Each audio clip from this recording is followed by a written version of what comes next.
Assalamualaikum warahmatullahi wabarakatuh. Kita lanjutkan kembali kuliah Meteorologi Besi dan Baja, masih di preparasi bahan baku. Di segmen yang pertama kita sudah melihat bagaimana membuat pellet. Sekarang kita akan lanjutkan dengan bagaimana membuat sinter. Ya, sama seperti sebelumnya yang sudah dibahas bahwa lokasi atau pabrik yang ada blast furnace-nya biasanya wajib menggunakan sinter plant. Wajib. Kalau misalnya pellet testing plant, kalau misalnya kita lihat di sini, mungkin tidak ada, tapi sinter plant itu ada.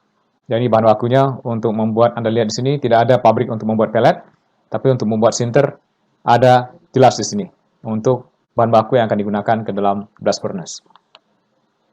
Ya, ini sudah kita lihat di segmen yang sebelumnya, sama juga ya. Jadi yang paling banyak digunakan adalah sinter, atau dengan kata lain setiap blast furnace kompleks blast furnace, terutama yang produktivitasnya besar, Krakatau Steel, Krakatau POSCO, dan juga di Morowali, di PT DSI, itu juga mereka pasti menggunakan sintering plant. Ada, pasti ada. Ada. Mereka ada sintering plantnya untuk membuat sinter yang akan diumpankan biji besi ke dalam yang udah disinter ya, dimasukkan ke dalam blast furnace kemudian.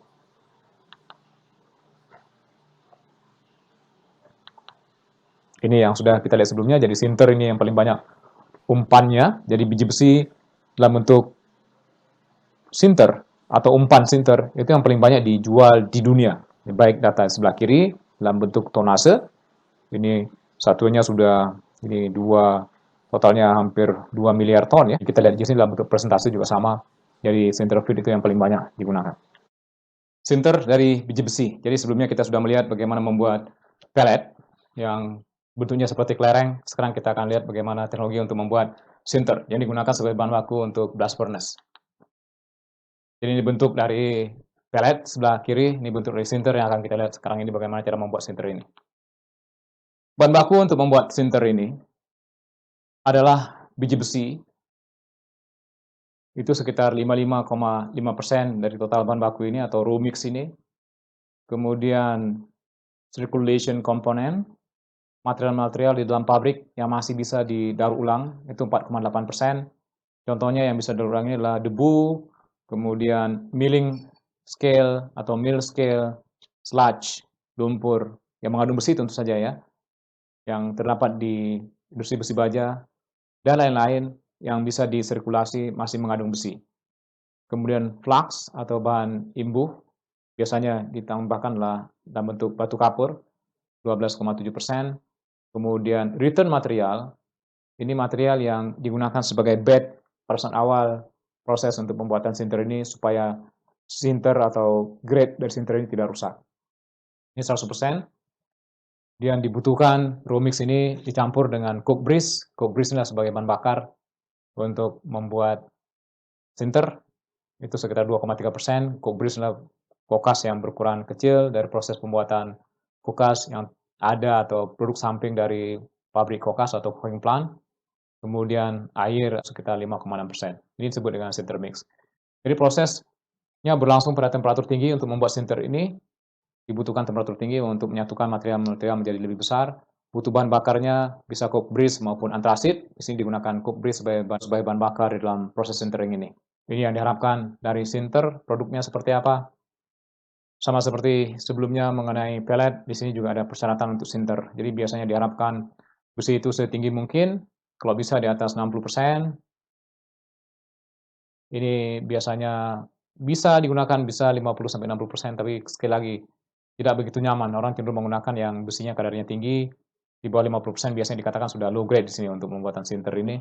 Silika biasanya tidak diinginkan terlalu banyak, kemudian alumina juga tidak diinginkan terlalu banyak, fosfor tidak diinginkan, sulfur tidak diinginkan. Jadi yang warna merah ini merupakan unsur-unsur yang tidak diinginkan. Mangan positif negatif, tapi umumnya tidak diinginkan juga ya. Titania ini positif negatif, jadi TiO2 bisa digunakan sebagai material untuk memproteksi refraktori di bagian dalam dari blast furnace. Kalau misalnya terlalu banyak juga bisa membuat slagnya menjadi kental. Positif negatif mengenai TiO2 ini. Kemudian yang CaO, MgO ada yang diinginkan. Ini tidak diinginkan ini. Ini harus seminimal mungkin. Nah, bagaimana cara membuat sinter? Sinter ini material yang tadi akan dilakukan proses sintering, akan disinter. Ini biji besi, ini raw mix ini yang seperti ini. biasanya dilakukan proses pencampuran terlebih dahulu. Di mixing dengan menggunakan rotating drum.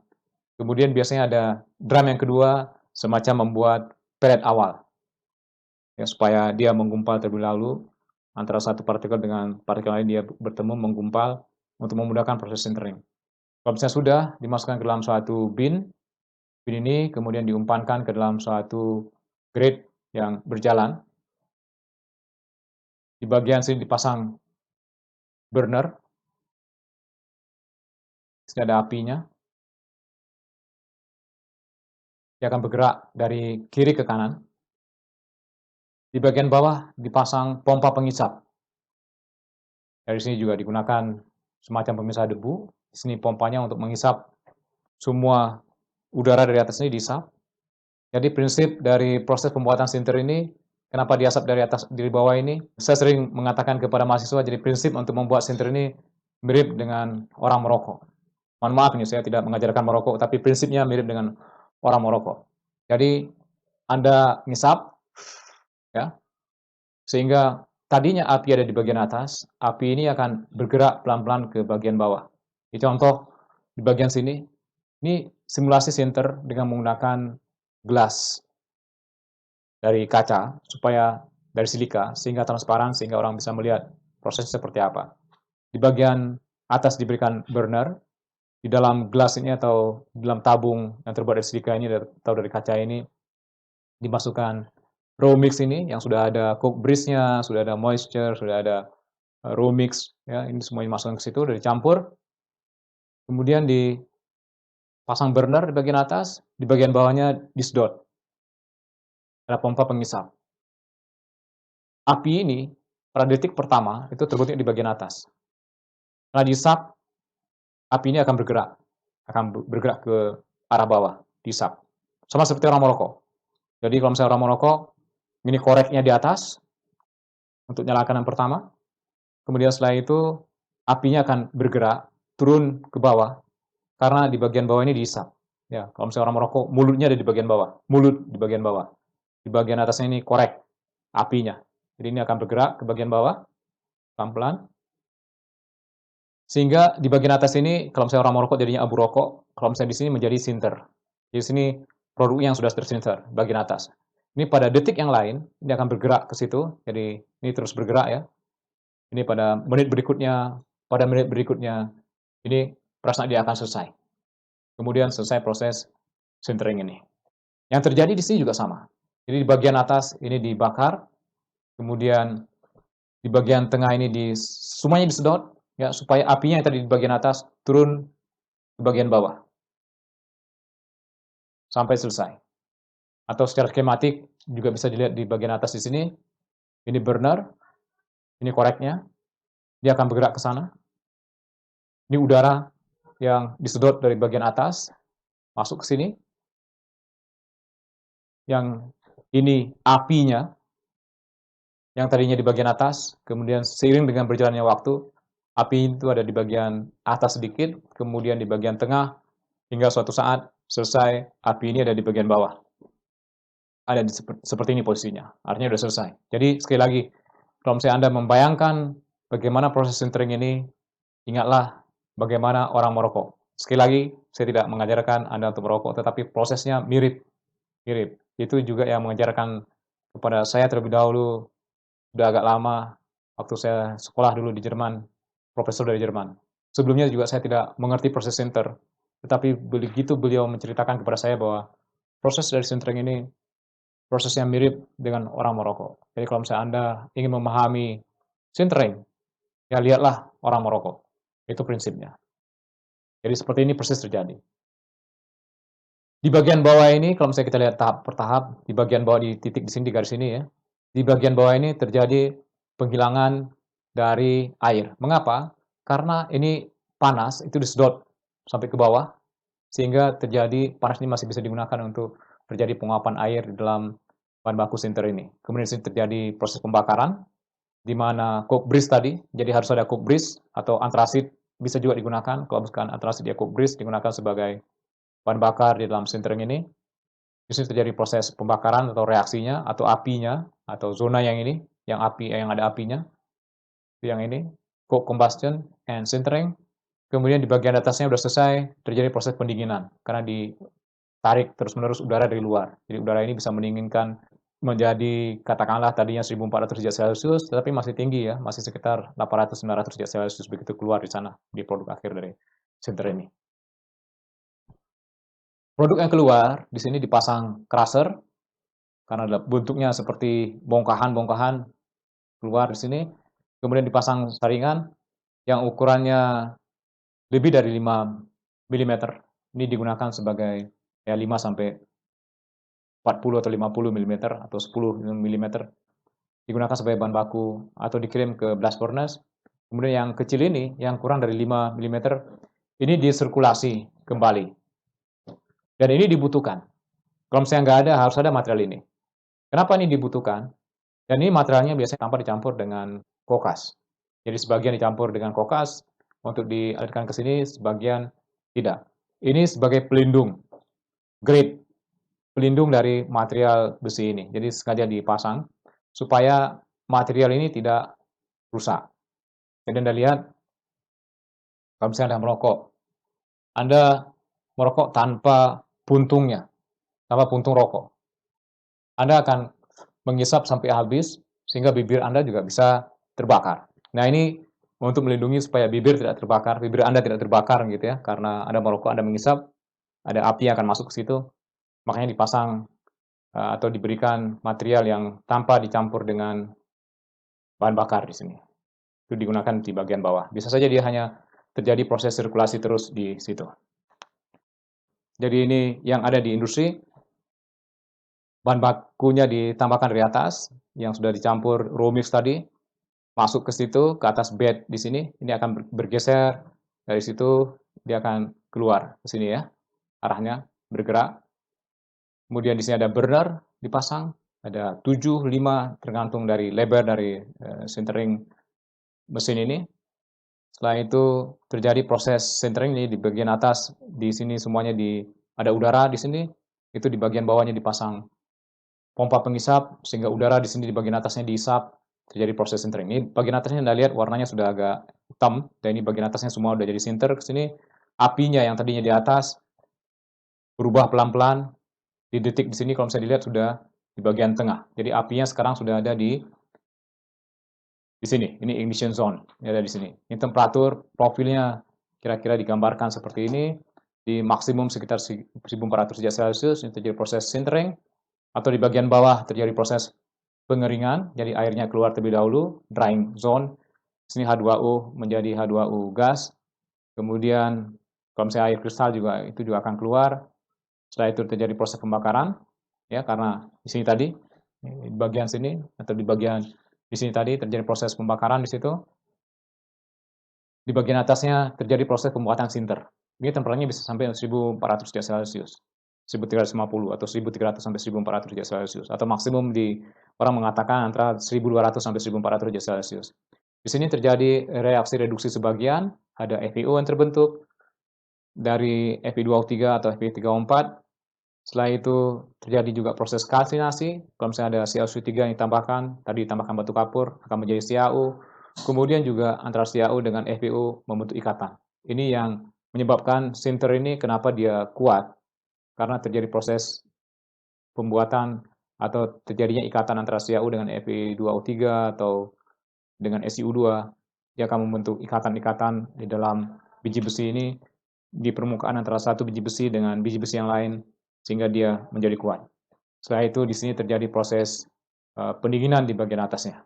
Di temperaturnya mungkin terlalu rendah ya, di 200 derajat Celcius, biasanya sekitar masih agak tinggi sih begitu keluar di dalam proses sintering, tergantung dari panjang mesin sinternya.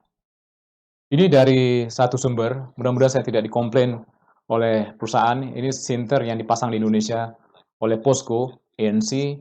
Di sini ada raw material handlingnya, kemudian ini langsung ya. Jadi ini sumbernya dari sini di internet. Sepertinya nih Bapak ini yang mengunggah file ini atau data ini di internet juga mungkin tidak punya izin dari POSCO-nya. Mudah-mudahan saya tidak dituntut, tapi ini sekali lagi untuk bahan kuliah. Jadi tadi ada bahan baku ini kemudian diumpankan ke dalam sinter dengan porsi tertentu.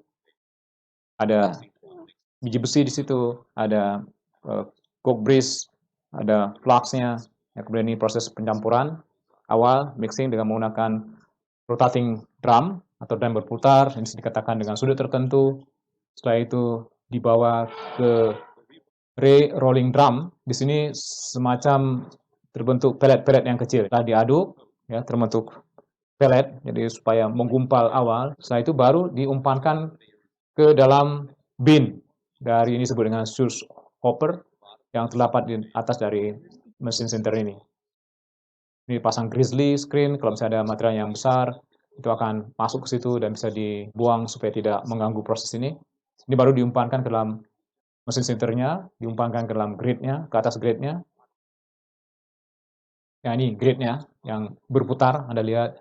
Ya, yang tadi di animasi juga sama, ini lebih bagus animasinya dari POSCO ANC. Setelah itu di sini dipasang burner. Burner ini yang digunakan untuk memanaskan di bagian atasnya. Nah, di sini terjadi proses pembakaran di bagian atasnya api. Kemudian setelah itu di bagian bawah ini dipasang penyedot, ini pompanya untuk menyedot semuanya. Jadi ini di bagian segmen-segmen dipasang penyedot atau pompa hisap. Nah, di bagian atas ini udara akan masuk ke dalam melalui bed dari sinter tadi, materialnya, untuk memindahkan api yang tadi ada di bagian atas. Dia akan turun pelan-pelan ke bagian di bawahnya sedikit. Yang temperaturnya Anda lihat bisa sampai lebih dari 1000 derajat Celcius, bisa sampai 1400 derajat Celcius tadi di data di bagian bawah. Nah, proses ini dilakukan terus-menerus, secara kontinu. Kemudian nanti ada informasi ini, terus di bagian atasnya ada udara. Ini tidak lain animasi yang menggambarkan ada udara yang masuk ke dalam sinter bed ini. Di bagian bawahnya dipasang pompa. Nah, ini panjang dari sinter ini sekitar 75% dari panjang sinter ini sudah dari sinter plan ini, ya. Itu artinya sudah harus selesai di situ, di mana airnya sudah tidak ada, kemudian temperaturnya juga meningkat, kemudian dia sudah menjadi produk yang tersinter, mengikat. Ini disebut dengan BTP, batasnya di 5%. Waktu yang dibutuhkan dari awal masuk, yang tadinya panasnya dari bagian atas, dia akan turun ke bagian bawah, itu sekitar 30 sampai 40 menit. Kemudian di bagian ujung, Anda lihat ini produknya yang keluar, masuk ke crusher, atau mesin untuk melakukan proses peremukan, untuk mengecilkan ukurannya. Crusher ini tentu saja sudah disetting. Ini crusher awal, di bagian ujung juga masih ada crusher yang lain. Ini temperaturnya masih tinggi, ini temperaturnya masih sekitar bisa 800 derajat Celcius dalam hal ini. Makanya didinginkan lebih lanjut dengan menggunakan mesin yang berputar ini. Yang begitu keluar dari mesin yang berputar ini, temperaturnya sudah sekitar, ini waktu yang dibutuhkan 1 jam 30 menit untuk pendinginan ini. Begitu keluar sudah sekitar 200 derajat Celcius yang sudah nyaman digunakan sebagai bahan baku untuk dikirim ke blast furnace, jadi tidak lagi merusak peralatan. Baik sinter maupun pellet harus lakukan proses pengujian terlebih dahulu sebelum dikirim ke pabrik blast furnace maupun ke pabrik reduksi dari biji besi ini. Tes yang dilakukan bisa shatter test, bisa tumbling atau tumbler, dan abrasion test. Kemudian ada crushing strength, compression strength, ada porositas, ada apakah dia mudah direduksi, kemudian termasuk juga TDI, thermal degradation index, apakah dia akan mudah pecah pada temperatur yang lebih tinggi, reduction degradation index, apakah dia akan mengalami pecah pada saat dia direduksi, bagaimana dengan proses dia melunak pada temperatur yang lebih tinggi. Yang umum dilakukan, ini semuanya sih harus dilakukan kalau misalnya kita punya biji besi yang baru, tapi yang umum dilakukan di pabrik, di shift, terutama di pabrik yang mempunyai blast furnace, biasanya mereka melakukan shatter test ini. Ini yang paling mudah mereka lakukan, mereka akan kontrol selalu, ini biasanya di tiap shift minimal 1 sampel diambil, kemudian dibawa ke alat yang bentuknya seperti ini, dimasukkan material atau sinter ke box di atas ini, dinaikkan sekitar 2 meter, kemudian bagian bawahnya dibuka, setelah itu produknya diayak, dilihat berapa persen yang ukurannya kecil, berapa persen yang mudah hancur, berapa persen yang masih besar ukurannya. Ini yang digunakan untuk shatter test ini. Tumbling dengan menggunakan drum yang berputar, berputarannya dengan RPM tertentu selama 200 putaran. Jadi diputar 200 putaran, nanti juga dilihat mana yang cepat hancur atau berapa banyak yang hancur. Dari sini juga bisa menentukan dua, tumbling indeksnya dan juga abrasion indeksnya. Crushing strength atau compression strength ini statik, ditekan dari atas. Saya tidak ada gambar. Kemudian porositas untuk menguji porositasnya, redusibilitas untuk diuji dengan menggunakan gas tertentu. Jadi masing-masing ini punya standarnya, baik ASTM, baik ISO, yang free atau yang gratis di internet Anda bisa cari dari IS atau Indian Standard, standar yang dipunyai oleh India. Mereka sudah buat standar pengujian ini yang tentu saja mengacu ke ASTM atau mengacu ke standar yang lain untuk pengujian ini di tahun 1980-an. Ini yang diinginkan produknya, kalau misalnya pellet ukurannya seperti ini, antara 9,5 sampai 12 mm, macam-macam ya. Apa namanya ukurannya.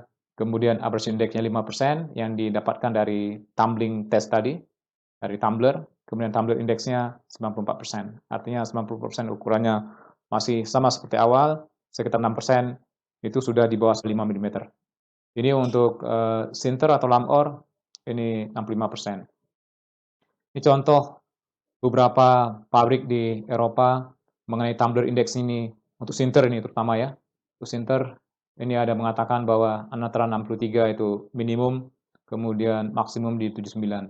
Ya, rata-rata ya mungkin di 65 sampai atau 63 sampai 79 ini yang diterima sebagai bahan baku untuk pembuatan besi ini dengan menggunakan blast furnace. Jadi ini selalu dilakukan pengujian. Jadi ini untuk yang ini, untuk tumbler index, yang ini harganya yang digunakan sebagai bahan baku untuk blast furnace. Kalau misalnya kurang, mereka tidak berani menggunakan karena akan cepat hancur. Lebih, bukan nggak berani, tapi nggak ada. Jadi sulit untuk mendapatkan yang di atas, katakanlah 80%. Jadi biasanya range-nya antara 63 sampai 79%. Untuk pengujian sinter ini bisa juga dilakukan di skala laboratorium. Dan ini biasanya dilakukan untuk mengetes apakah biji besi tersebut bisa disinter. Kemudian juga untuk mendapatkan formula berapa banyak, terutama coke breeze yang ditambahkan, atau coke breeze ini bisa nggak diganti dengan material yang lain, diganti dengan biomasa, diganti dengan batu bara yang mungkin yang kalorinya rendah, dilakukan proses pengetesan di laboratorium, dan juga kalau misalnya ditambahkan flux, seperti apa performance dari sinter ini. Jadi caranya, campuran sinter itu dimasukkan ke dalam suatu bejana, disebut dengan sinter pot. Kemudian di bagian bawahnya ini harus bisa disedot. Burnernya ada di bagian atas. Ini untuk simulasi apa yang terjadi, sama seperti yang di sini ya. Ini burner dipasang di bagian atas, kemudian di bagian bawahnya disedot. Kemudian kalau misalnya sudah, ini dipindahkan ke sini. Burnernya dinyalakan. Terjadi proses pembakaran di bagian atas, karena di bagian bawahnya disedot. Di sini disedot ya. Ini seharusnya disedot, ini ada exhaust fan atau two-way gas fan. Jadi ini disedot, harus minus ini tekanannya. Ini akan turun apinya dari bagian atas ke bawah sampai dia selesai. Nah, ini contoh simulasi yang dilakukan di Slovenia, kalau tidak salah ini. Bagaimana mereka mencoba menggunakan biomasa untuk mengganti sumber energi atau bahan bakar di dalam sinter ini. Di sini ada dipasang termokouple, ada 3 termokouple, kita tahu saat kapan dia akan turun ya, dari atas ini apinya turun ke bawah pelan-pelan sampai ke bagian bawah sampai dia selesai. Kita bisa pantau dengan termokouple. Kemudian mereka juga menggunakan thermal cam, kamera yang bisa mendeteksi adanya panas. Mereka bisa mendeteksi yang awalnya adalah di bagian atas, kemudian lari apinya ke bagian di situ, kemudian suatu saat udah di bagian bawah, udah hampir selesai. Ini contoh yang mereka punya di Slovenia atau Slovakia ya. Saya lupa, harus melihat kembali, ini sumbernya dari YouTube. Jadi di bagian atas dipasang burner, tentu saja di bagian sini sudah ditambahkan biji besi yang sudah dicampur dengan flux dan juga dicampur dengan bahan bakar biomasa. Kemudian disulut di bagian bawahnya, di sini dipasang, kenapa ini termokouple-nya belum ada ini. Dipasang termokouple di 3 tempat untuk mendeteksi, bisa saja ini saat awal ya, saat awal sebelum mereka selesai melakukan pengujian ini. Jadi seharusnya ini sudah ada termokouple yang dipasang, kita bisa tahu panasnya itu ada di mana atau apinya ada di mana sekarang ini posisinya. Jadi ini sekali lagi, kalau misalnya aktualnya sinter ini berjalan, tapi hanya dilihat di dalam satu bagian kecil saja, sama seperti yang sebelumnya kita sudah lihat bagaimana simulasi pembuatan sinter ini dengan menggunakan glass, menggunakan kaca, sehingga transparan, kita bisa lihat apinya dari atas turun ke bawah pelan-pelan ya. Jadi batch prosesnya, bukan yang continue. Ini parameter yang digunakan atau kira-kira seperti apa kebutuhan kokas, produktivitas, besi, FeO, Al2O3, MgO, RDI, dan lain-lain yang terdapat dalam sinter atau mutu dari sinter ini, kualitas sinter ini dari beberapa negara yang di Eropa. Jadi ini biasanya digunakan sebagai benchmarking, terutama kalau misalnya kita lihat berapa tumblernya, jadi minimum di 63%, yang ukurannya lebih dari 6,3 mm, kemudian maksimum di 79. Memang kualitas dari sinter ini kalau misalnya dibandingkan dengan pellet lebih jelek, tapi harganya atau membuatnya lebih mudah dibandingkan dengan membuat pellet. Membuat pellet biasanya energinya lebih mahal, kemudian ya umumnya lebih mahal ya, sehingga harganya juga lebih mahal pellet dibandingkan dengan sinter. Kemudian reducibility-nya 69-78%, RDI, ini kadar-kadar yang lain, ini kebutuhan kokasnya. Baik, kita sudah melihat mengenai sinter, bagaimana membuat sinter dengan menggunakan mesin yang berjalan secara kontinu gitu ya, supaya produktivitasnya tinggi. Jadi prinsip untuk membuat sinter itu sama seperti orang merokok, ya. Kalau misalnya Anda lupa bagaimana membuat sinter, prinsipnya seperti apa, ingat saja orang merokok. Sekali lagi saya tidak mengajarkan Anda harus merokok, tapi prinsipnya seperti itu. Yang memberitahukan kepada saya pribadi adalah profesor saya waktu saya berada di Jerman, Profesor Heinrich Wilhelm Goodenow. Biasanya kita panggil beliau dengan Haiwi. Beliau sudah meninggal kira-kira 2 tahun yang lalu. Beliau pensiun di tahun 2002. 2002 usia beliau sudah 65, jadi ya lebih dari 80 tahun. Baik, mudah-mudahan bermanfaat bagaimana cara membuat sinter ini. Prinsipnya ya, saya akhiri kuliah mengenai meteorologi besi baja ini. Assalamualaikum warahmatullahi wabarakatuh.